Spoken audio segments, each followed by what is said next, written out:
there friends, you're in the Military Summary channel, and in this video we're going to discuss the most important events that took place during the previous 24 hours. We have a lots of very interesting updates, so let's start. And first we're going to talk about Kiev. A very interesting statement was made by the Election Commission of Ukraine. Yesterday they stated that elections in Ukraine can only be held after 6 months of preparation. Now it is impossible. I would like to remind you that Zelensky a day ago stated that I'm now asking the US, including Europe, to ensure security for elections. Furthermore, Zelensky stated that elections are possible within 60 or 90 days after energy truce reached. So, as you can see, we have different positions between Zelensky and the Election Commission, which most likely means that first Zelensky said, but later he decided to change his position through the official Ukrainian authorities, which means that there are going to be no elections in Ukraine in 2026, or at least the Western countries, the European countries first of all, and Zelensky will try to use this situation with the purpose to postpone the moment when Ukraine would be forced to accept the Russia's demands. The next few days will be very serious. Today we are also seeing a strengthening of our combat aviation. Details are not yet disclosed. That was also stated by Zelensky, so we see that from the other side, Zelensky continues reinforcing his army with the purpose to continue the war with the Russian Federation. At the same time, we received a very interesting article from the Telegraph. The US is proposing a Korean model for ending the war for Ukraine, a demilitarized zone along the entire line.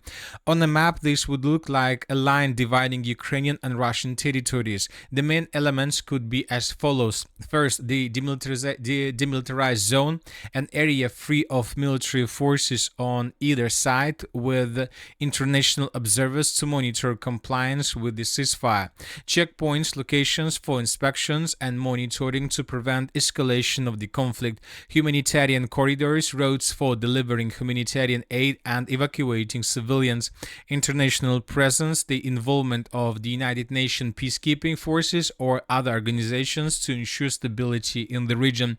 So, but according to the current situation, we understand that most likely both the Russians, neither the Russians or the Ukrainians will accept this plan. Furthermore, another important statement was published by the main Directorate of Intelligence of the Ministry of Defense of Ukraine. They stated that the Russian Federation has increased its activities in Transnistria. Unmanned aerial vehicles are being actively produced, operators are being trained, and mobilization has been significantly reinforced, according to a Ukrainian source citing the main Directorate of Intelligence of the Ministry of Defense of Ukraine. So the Ukrainians are trying to tell us that the Russians are preparing themselves before something in the area of Transnistria. So maybe in 2026 is going to be a final year for this region. We're talking about for peace in this region, and something very, very terrible might happen in 2026. At the same time, we see that despite talks and despite statements made by Russians and Ukrainians regarding the peaceful settlement of the conflict, we see that both the Russians and the Ukrainians continue escalating the conflict. For example, during the previous 24 hours, the Russians launched another massive attack in the central part of Ukraine. The Russians attacked once again the Kremenchuk oil refinery plant. The Russians used dozens of drones and several missiles to attack this oil refinery, and the sources are saying that that was something like a strike back on Ukrainian attack. The Minister of Defense of the Russian Federation, for example, today stated that during the previous night between the 11 p.m. and the 7 a.m. of the 11th of December of 2025, the Russians managed to bring down 287 drones that were launched from the territory of Ukraine. So almost 300 drones Ukrainians launched to attack objects of critical infrastructure and energy facilities through the Russian Federation. And this attack wasn't the only attack through the previous night. According to information we have, also Ukrainians attacked another commercial vessel in the territory of the Black Sea. Here we can see how Ukrainians were attacking the vessel in the Black Sea that was transporting oil of the Russian Federation, or was heading towards the Novorossiysk with the purpose to get oil and then to move to India probably, or to some other country. So this is the fifth vessel, commercial vessel vessel that was attacked by Ukrainian side since the beginning of the special military operation with Navy drones, which obviously another step towards escalation of the conflict. At the same time, the President of the United States of America made a very important statement during the previous 24 hours. He said that Zelensky needs to be realistic. 82% of Ukrainians are demanding peace. They're losing a huge number of people.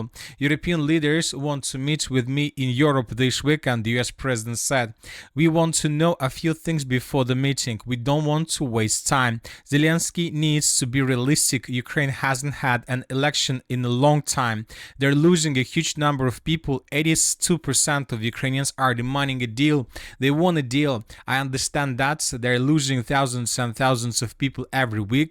They want this to end, Trump said. So this is the statement of the President of the United States of America. We see that the President of the United States changed his opinion regarding Zelensky. Now all these statements means just one thing. That starting of December of 2025, the United States of America and the President of the United States of America are not considering Zelensky as a legal president of Ukraine, at least partially. So all these statements are telling him that you need to make elections, otherwise sooner or later we will not recognize you as a legal president. You will be nothing in Ukraine. Now let's discuss the situation on the ground. During the previous 24 hours, we received lots of very important updates. And first, let's talk about the Zaporozhye direction, where the Russians continue their assault operation on the city of Gulay-Polye. During the previous 24-48 hours, we had lots of changes. This is the situation by the end of the 9th of September of 2025. This is the 10th of September. The Russians just entered the northeastern part of the settlement along the Bachanskaya Street, according to geolocations. And by the beginning of the 11th of September of 2025, the Russians, as you can see, managed to improve their position significantly. So the Russians, and this is a very important thing that I would like to point to attention, the Russians not just improved their positions in the eastern and the northeastern part of the settlement of Gulay-Polye, the Russians managed to cross the river of Gaichul. So in this video that was published by pro-Ukrainian sources, we can see how Ukrainians were attacking positions of the armed forces of the Russian Federation along the Velika Street, so in this area. One of the FPV drone attacks took place exactly in this area. This building was attacked, and based on this video we came to the conclusion that the Russians, as a result of offensive operation, managed to cross the river of Gaichul to enter the eastern part of the settlement of Gulay-Polye, and now the Russians are fighting on the Ukrainian side of the river, which means that Russians entered the most difficult part of the battle for Gulay-Polye, the part when they need to dig in deeper. And most likely they will do this, and if they are able to consolidate their troops on the Ukrainian side of the river, this is going to be the beginning of the end for the contingent of the armed forces of Ukraine and Ukraine control over the settlement of Gulay-Polye itself. At the same time, the Russians continue their offensive operation in the vicinity of the settlement by the name of Varvarovka. The Russians are advancing from the north in the southern direction, and the Russians are advancing from the east in the western direction. This information was provided by neutral mappers. Now let's move further. Let's talk about the Pokrovsk agglomeration and the Dnipropetrovsk agglomeration. During the previous 24 hours, this video was published by pro-Ukrainian sources, and here we can see how Ukrainians were attacking positions of the armed forces of the Russian Federation along the eastern part of the settlement of Novopidgorodny. So this settlement is located on the territory of the Dnipropetrovsk region. This settlement is neighboring with the settlement of Molodetska. So Ukrainians attacked this construction with FPV drone, which means that this construction was captured by the armed forces of the Russian Federation. Based on this video, we have adjusted the map. This is the situation by the end of the 10th of December, and this is the 11th of December. So which means that the Russians began advancing in the Dnipropetrovsk direction, most likely with the purpose to attack along the railways the settlement by the name of Mizhova.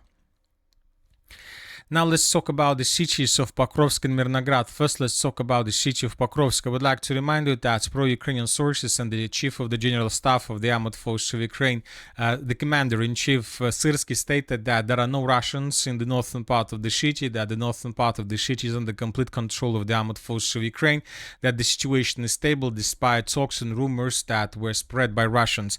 So in this video we can see how Russians were moving their armored vehicles, tanks, infantry fighting carriers through the northern part of the city of Pokrovsk. So imagine yourself, Siversk is saying that there are no Russians, but there are not just Russians, there are Russian vehicles and tanks, which means that the Russians have both strong and very confident control over the territory. So the Russians in this video were trying to cross the railways in the central part of the city with the purpose to move them further in the northwestern direction to attack in the direction of the settlement by the name of Grushina.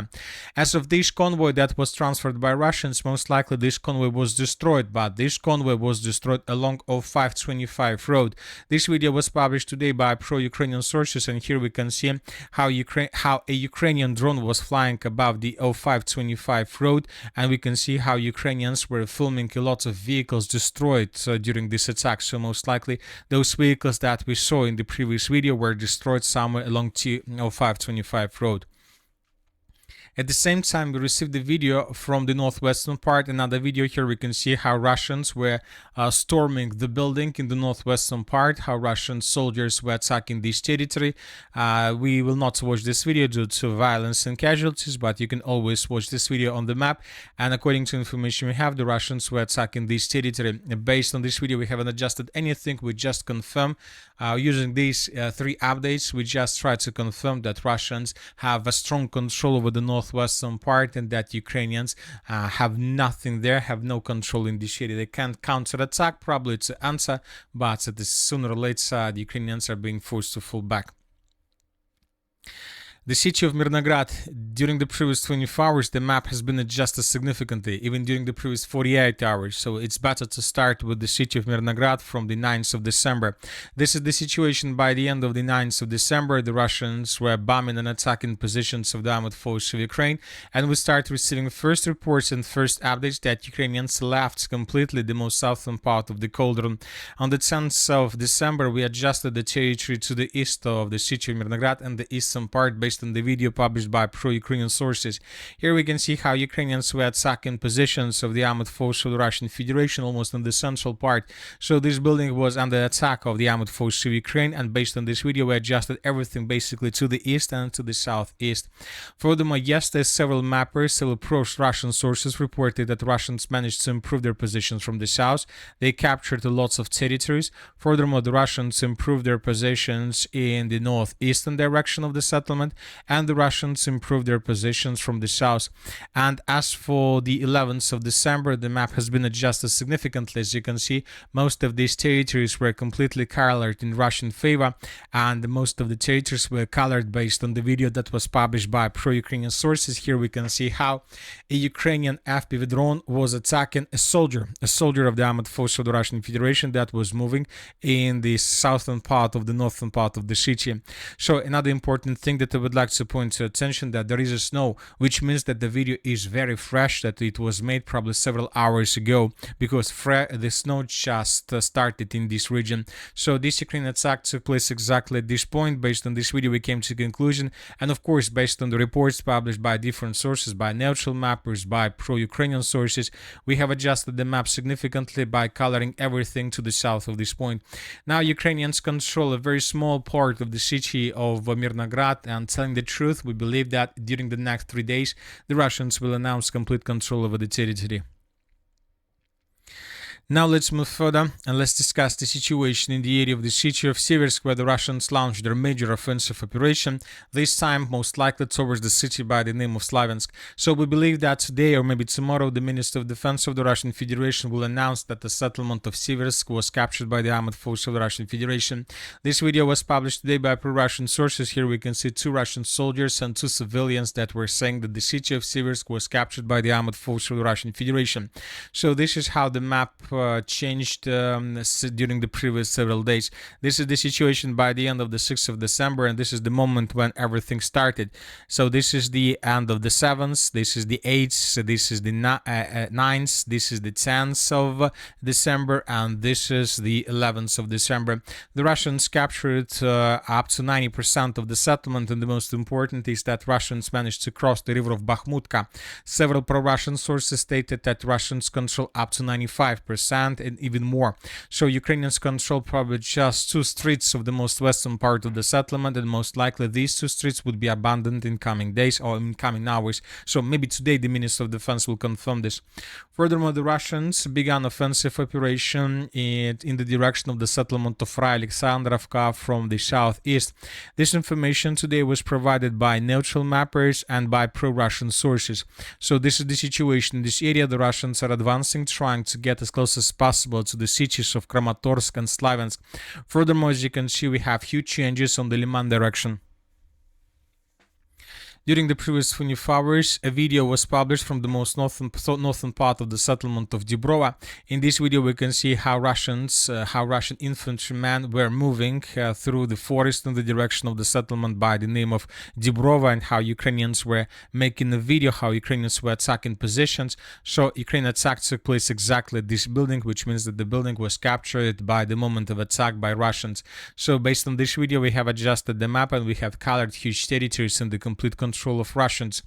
In the area of the settlement of Drobusheva, Novoselovka, Yarova, another video was published by pro-Ukrainian sources. Here we can see almost the same story. Russians, sabotage and reconnaissance group of the armed forces of the Russian Federation, left the forest and entered the building on the territory of the settlement of Yarova, and then Ukrainians began attacking Russians exactly at this point. So based on this video and based on the report published by Neutral Mapper, we have adjusted the map in this area. So we see Russians are advancing in the direction of the settlement of Slaviansk from many directions, trying to attack and take the settlement in pincers. The situation for the armed forces of Ukraine is a critical one, and most likely during the next days we're going to get lots of changes in this area. And that's it for the short video. Military Summary channel reminds to we condemn any violence in the world. Thank you for your watching. Subscribe to my channel, put your likes, join my Patreon, and have a good day. Bye bye.